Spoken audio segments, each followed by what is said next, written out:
All right, let's fire up the time machine. We're heading back about 500 years to meet the original superstars, the absolute geniuses who completely rewrote the rules of music during the Renaissance.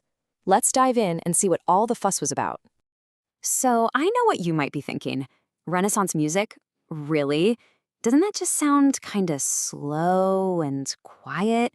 Maybe a little boring? The kind of thing you'd only hear in a museum? Well, you could not be more wrong. This stuff was a full-on revolution. It was emotional, it was high-tech for its time, and it was so game-changing that we are still feeling the aftershocks today. Boring? Not a chance.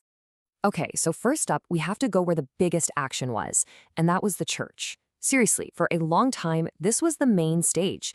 It was the biggest venue you could possibly play, and these composers were writing the epic soundtracks for it. Now, the key piece of technology they were all mastering was a concept called polyphony. This is so cool. It's not just a bunch of people singing the same thing. No. Imagine 4 or 8 or even 40 different voices, each singing their own unique, beautiful melody at the exact same time. And somehow, it all weaves together into this one gorgeous, complex sound. It's like a big, beautiful conversation.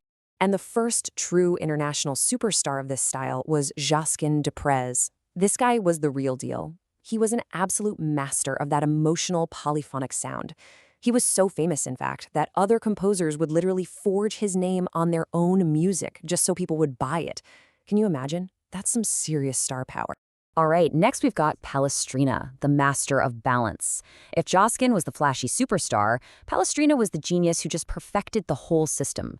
He wrote music that was so clear, so perfectly balanced and pure that it literally became the rule book, the gold standard for how Catholic church music was supposed to sound for hundreds of years. And then there's this guy, Orlando di Lasso. I mean, first, just look at that number. Over 2,000 written works. The man was a machine. But his backstory is even wilder. As a kid, he was a prodigy, with such an amazing voice that legend has it, he was kidnapped 3 different times by nobles who wanted him to sing for them. Crazy, right?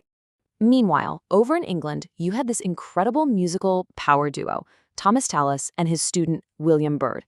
Tallis was known as the father of English choral music, and he pushed things to the absolute limit. He wrote a famous piece for 40 separate voices. And Byrd was just unbelievably versatile, writing amazing stuff for choirs and for keyboards. They worked together and basically created a whole new English style. But not everyone was happy just perfecting the old rules.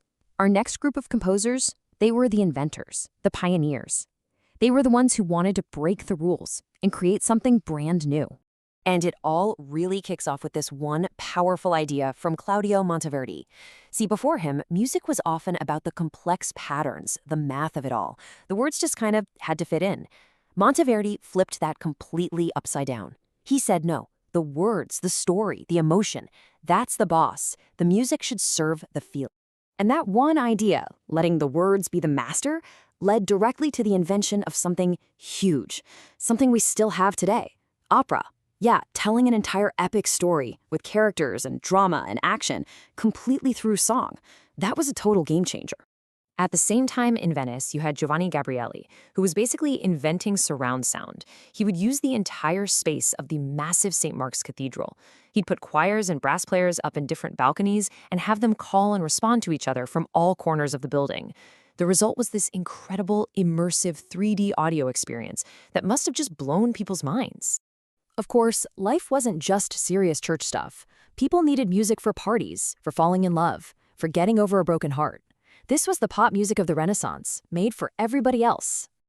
And the most popular style was the madrigal. The whole idea here was something called word painting, where the music literally acts out what the words are saying.